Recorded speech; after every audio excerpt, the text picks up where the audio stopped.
ಗಾರ್ಗಿಯ ವಿಶೇಷತೆ ಏನಪ್ಪಾ ಅಂತಂದ್ರ, ಇವು ಬಿಸಿ ಇದ್ದಾಗ ತಿನ್ನಕ ಭಾಳ ರುಚಿ ಇರ್ತಾವ್ರಿ. ತಣ್ಣಗಾದ್ಮೇಲೆ ಇನ್ನಷ್ಟು ರುಚಿ ಆಗ್ತಾವು. 4-5 ದಿನ ಇವನ್ನ ಸ್ಟೋರ್ ಮಾಡಿ ಇಟ್ಕೊಂಡು ತಿನ್ಬೋದ್ರಿ. ಇವು ಜಲ್ದಿ ಹಾಳಾಗೋದಿಲ್ಲ. ಒಂದ್ ಗಾರ್ಗಿ ಮುರಿದ್ ತೋರ್ಸಾಕತ್ತೀನಿ ನೋಡ್ರಿ. ಒಳಗ್ ಎಷ್ಟ್ ಚಂದ ಬೆಂದಾವು. ಗೆಣಸಿನ ಸೀಸನ್ ಮುಗಿದ್ರಾಗ ನೀವು ಒಂದ್ಸಲ ಈ ಗಾರ್ಗಿನ ಟ್ರೈ ಮಾಡಿ ನೋಡ್ರಿ.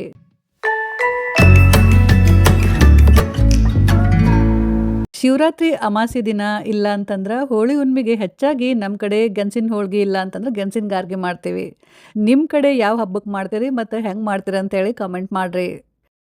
ಆದಷ್ಟು ಇಂಥವ ಕೆಂಪು ಗೆಣಸನ್ನ ಆರಿಸಿ ತಗೋರಿ. ಇನ್ನೊಂದು ಬಿಳಿ ಬರ್ತಾವೆ ನೋಡ್ರಿ, ಅವ್ನು ತೊಗೊಳಕ್ಕೆ ಹೋಗ್ಬೇಡ್ರಿ, ಅವು ಅಷ್ಟು ಚಲೋ ಆಗಂಗಿಲ್ಲ. ಈಗ ಇವನ್ನ ಹೈ ಫ್ಲೇಮ್ನಾಗ ಕುಕ್ಕರ್ನಾಗ 2 ಸಿಟಿ ಹೊಡ್ಸಾಕತ್ತೀನಿ ರೀ. ಅದ್ರಲ್ಲಿ ಲಕ್ಷ ಇರಲಿ, ಗೆಣಸ್ನಾಗ ನಾವು ನೀರು ಹಾಕಬಾರ್ದು, ಕುಕ್ಕರ್ ತಳದಾಗ ಮಾತ್ರ ನೀರು ಹಾಕಬೇಕು. 2 ಸೀಟಿ ಆದಮೇಲೆ ಗೆಣಸು ಚಂದಂಗೆ ಬಂದಾವೆ ನೋಡ್ರಿ. ಲಕ್ಷ ಇರಲಿ, ಭಾಳ ಮೆತ್ತಗೆ ಬೇಯ್ಸಕ್ಕೆ ಹೋಗ್ಬೇಡ್ರಿ. 1 ಇಲ್ಲಾಂದ್ರೆ 2 ಸೀಟಿ ಆದ್ರೆ ಸಾಕು. ಸ್ವಲ್ಪ ಇವು ಬಿರುಸಿರ್ಬೇಕು. ಇದ್ರ ಮ್ಯಾಲಿನ ಸಿಪ್ಪಿ ತೆಗೆದ್ಬಿಟ್ಟು ಹೆರ್ಚು ಮಣಿಲೆ ಹೆರ್ಚಾಕತ್ತೀನಿ ರೀ. ಯಾಕಂದ್ರೆ ನಾವು ಕೈಲಿ ಎಷ್ಟು ಚಲೋತಂಗೆ ಸ್ಮ್ಯಾಶ್ ಮಾಡಿದ್ರೂ ಎಲ್ಲರೂ 1 ಗಂಟು ಉಳ್ದ ಬಿಡ್ತಾವೆ. ಅದಕ್ಕೆ ಹಿಂಗೆ ಹೆರ್ಚು ಮಣಿಲೆ ಹೆರ್ಚ್ಕೊಂಡ್ರೆ ಭಾಳ ಚಲೋ. 1 ಕಪ್ಪಷ್ಟು ಗೆಣಸಿಗೆ, ತುರಿದಿದ್ದ ಗೆಣಸಿಗೆ 1 ಕಪ್ಪಷ್ಟು ಬೆಲ್ಲ ಸರಿ ಆಗ್ತೈತಿ. ನಿಮ್ಗೇನ್ರೆ ಸಿಹಿ ಸ್ವಲ್ಪ ಜಾಸ್ತಿ ಬೇಕಪ್ಪ ಅಂತಂದ್ರೆ ಇನ್ನೂ ಒಂದು 2 ಟೇಬಲ್ ಸ್ಪೂನ್ 3 ಟೇಬಲ್ ಸ್ಪೂನಷ್ಟು ಬೆಲ್ಲ ಹಾಕೋಬೋದು, ನಡಿತೈತಿ. ಈಗ ಗ್ಯಾಸ್ ಆನ್ ಮಾಡಿ ಸಣ್ಣ ಉರಿಯೊಳಗೆ ಇಟ್ಟೇನ್ರಿ. ಇದನ್ನ ಮಿಕ್ಸ್ ಮಾಡ್ಕೊಂತ ಕುದಿಸ್ಬೇಕು. ಬೆಲ್ಲ ಕರಗಿ ಗೆಣಸು ಜೋಡಿ ಸರಿಯಾಗಿ ಹೊಂದ್ಕೊಂಡು ಕುದ್ದು ಸ್ವಲ್ಪ ಗಟ್ಟಿ ಆಗತ್ತೆ. ಅಲ್ಲಿ ತನಕ ನಾವು ಇದನ್ನು ಹಿಂಗೆ ಕೈ ಬಿಡ್ಲಾರ್ದ ತಿರ್ಕೊಂತ ಇರಬೇಕು. ಭಾಳೊತ್ತೇನು ಆಗೋದಿಲ್ರಿ, ಒಂದು 3-4 ನಿಮಿಷದಾಗ ರೆಡಿ ಆಗ್ತೈತಿ. ಒಂದು ಚಮಚೆ ತಗೊಂಡು ಹಿಂಗೆ ಒತ್ಕೊಂತ ಮಿಕ್ಸ್ ಮಾಡ್ರಿ. ಅಂದ್ರೆ ಬೆಲ್ದಾಗ ಇಲ್ಲ ಅಂತಂದ್ರೆ ಗೆಣಸ್ನಾಗ ಏನ್ರಿ ಗಂಟುಗಳಿದ್ವಪ್ಪ ಅಂತಂದ್ರೆ ಒಡಿತಾವು. ಬರ್ಬರ್ತಾ ಇದು ಕುದ್ದು ಗಟ್ಟಿ ಹಾಕೋಂತ ಬರ್ತೈತ್ರಿ. ಆದ್ರೆ ಭಾಳ ಗಟ್ಟಿ ಆಗೋ ತನಕ ಕುದಿಸ್ಬೇಡ್ರಿ, ಮತ್ತು ಗಾರ್ಗಿ ಭಾಳ ಬಿರುಸಾಗ್ತಾವು. ಹಿಂಗೆ ಇದು ಸ್ವಲ್ಪ ತಳ ಬಿಟ್ಕೊಂಡು ಬರಕ್ಕೆ ಶುರು ಆಗತ್ತೆ ರೀ, ಮತ್ತು ಎಲ್ಲ ಒಂದೇ ಕಡೆ ಕೂಡ್ಕೊಂಡು ಬರಕ್ಕೆ ಶುರು ಆಗ್ತೈತಿ. ಯಾವಾಗ ನಾವು ಪಟ್ನ ಗ್ಯಾಸ್ನ ಬಂದ್ ಮಾಡಬೇಕು. ಗ್ಯಾಸ್ ಆಫ್ ಮಾಡಿದ್ಮೇಲೆ ಸ್ವಲ್ಪ ಹೊತ್ತನ ಇದನ್ನು ಕೈ ಆಡಿಸ್ಕೊಂತಿರ್ಬೇಕು. ಯಾಕಂದ್ರೆ ಕಡಾಯಿ ಇನ್ನೂ ಬಿಸಿ ಇರುತ್ತಲ್ರಿ. ಇಲ್ಲ ಅಂತಂದ್ರೆ ಪಟ್ನ ಒಂದು ತಾಟ್ನೆ ತೆಗೆದು ಎತ್ತಿಡ್ರಿ. ಹಿಂಗೆ ತಾಟ್ನೆ ಹಾಕಿಟ್ಟ ಮೇಲೆ ಇದನ್ನು ಪೂರ ತಣ್ಣಗಾಗೋ ತನಕ ಬಿಡಬೇಕು. ಪೂರ ತಣ್ಣಗಾದ್ಮೇಲೆ ಚಿಟಕಿ ಉಪ್ಪು, ಒಂದು ಅರ್ಧ ಟೀ ಸ್ಪೂನಷ್ಟು ಏಲಕ್ಕಿ ಪುಡಿ ಮತ್ತು ಸ್ವಲ್ಪ ಗೋಧಿ ಹಿಟ್ಟು ಹಾಕಿ ಮಿಕ್ಸ್ ಮಾಡಕತ್ತೀನಿ. ಸ್ವಲ್ಪ ಗೋಧಿ ಹಿಟ್ಟು ಹಾಕೋಂತ ಮಿಕ್ಸ್ ಮಾಡ್ಕೊಂತ ಹೋಗ್ಬೇಕು. ನಮ್ಗೆ ಗಾರ್ಗಿ ಕಟ್ಟು ಹದ ಬರ್ಬೇಕ್ರಿ. ಅಲ್ಲಿ ತನಕ ಸ್ವಲ್ಪ ಹಿಟ್ಟು ಹಾಕಬೇಕು. ಒಮ್ಮೆಲೆ ಭಾಳಷ್ಟು ಹಿಟ್ಟು ಹಾಕಕ್ಕೆ ಹೋಗ್ಬೇಡ್ರಿ. ನನಗಿಲ್ಲಿ ಟೋಟಲಿ 1/4 ಕಪ್ಪಷ್ಟು ಗೋಧಿ ಹಿಟ್ಟು ಹಿಡಿತು ನೋಡ್ರಿ. ಹಿಂಗೆ ಇದನ್ನು ಒತ್ತಿ ಉಂಡೆ ಮಾಡಿ ನೋಡ್ರಿ. ಇದು ಸರಿಯಾಗಿ ಉಂಡೆ ಆಗಬೇಕು, ಮತ್ತು ಈ ಉಂಡೆ ಕೈಗೆ ಅಂಟಬಾರ್ದು. ಆವಾಗ ಹಿಟ್ಟು ಹಾಕೋದನ್ನು ನಿಲ್ಲಿಸ್ರಿ. ಅಂದ್ರೆ ಅವಾಗ ಹದ ಸರಿ ಐತಂತ ಹೇಳಿ ಅರ್ಥ. ಸರಿಯಾಗಿ ಇದನ್ನು ಮಿಕ್ಸ್ ಮಾಡಿ ಒಂದು 5 ನಿಮಿಷ ಇದನ್ನು ಮುಚ್ಚಿಡ್ರಿ. ಭಾಳೋದು ಬಿಡಬೇಡ್ರಿ, ಬರೀ ಒಂದು 5 ನಿಮಿಷ ಬಿಟ್ಟರೆ ಸಾಕು. ಬಿಡಲಿಲ್ಲ ಅಂದ್ರೂ ನಡೀತೈತಿ.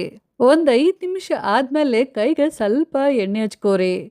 ಗಾರ್ಗಿ ನಿಮ್ಗೆ ಯಾವ ಸೈಜ್ ಬೇಕಂತೇಳಿ ನೋಡಿಕೊಂಡು ಅಷ್ಟು ಉಳ್ಳಿನ ಕೈಯಾಗಿ ತಗೊಂಡು ಇದರಲ್ಲೇ ಒಂದು ಉಂಡೆ ಮಾಡಿರಿ. ಆಮೇಲೆ ಇದನ್ನು ಒತ್ತಿ ಚಪಟ್ ಮಾಡಿರಿ, ಅಂದ್ರೆ ಫ್ಲ್ಯಾಟ್ ಮಾಡಿರಿ. ಗಾರ್ಗಿ ಭಾಳ ತೆಳ್ಳಗೂ ಇರಬಾರ್ದು, ಭಾಳ ದಪ್ಪನೂ ಇರಬಾರ್ದು.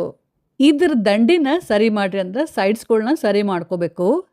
ಗಾರ್ಗಿ ನೋಡ್ರಿ ಭಾಳ ತೆಳ್ಳಗಿರಬಾರ್ದು, ಸ್ವಲ್ಪ ದಪ್ಪ ಇರಲಿ ನೋಡ್ರಿ. ಇಷ್ಟಾದ್ರೆ ಸಾಕು.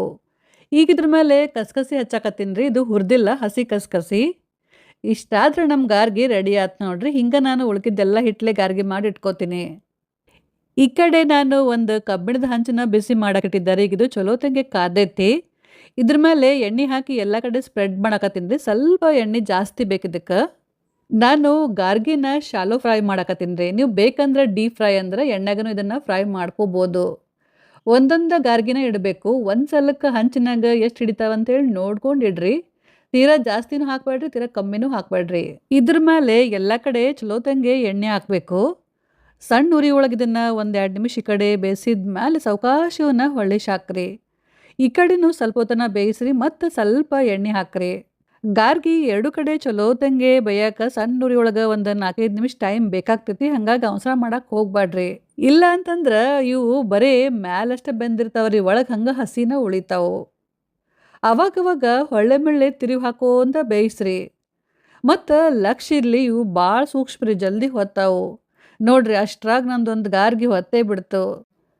ಸಣ್ಣ ಉರಿ ಒಳಗೆ ಒಂದು 5-6 ನಿಮಿಷ ಚಲೋತಂಗೆ ಬೇಯಿಸಿದ ಮೇಲೆ ಈಗ ನಮ್ಮ ಗಾರ್ಗಿ ರೆಡಿ ಆದು ನೋಡ್ರಿ. ಸಾವಕಾಶವನ್ನು ಒಂದು ಪ್ಲೇಟ್ನಾಗ ತೆಗೆದು ಉಳ್ಕಿದ ಗಾರ್ಗಿನೂ ನಾನು ಹಿಂಗೆ ಬೇಯಿಸ್ತೀನಿ. ಈ ಗಾರ್ಗಿಯ ವಿಶೇಷತೆ ಏನಪ್ಪ ಅಂತಂದ್ರೆ, ಇವು ಬಿಸಿ ಇದ್ದಾಗ ತಿನ್ನಕ್ಕೆ ಭಾಳ ರುಚಿ ಇರ್ತಾವ್ರಿ. ತಣ್ಣಗಾದ್ಮೇಲೆ ಇನ್ನಷ್ಟು ರುಚಿ ಆಗ್ತಾವೆ.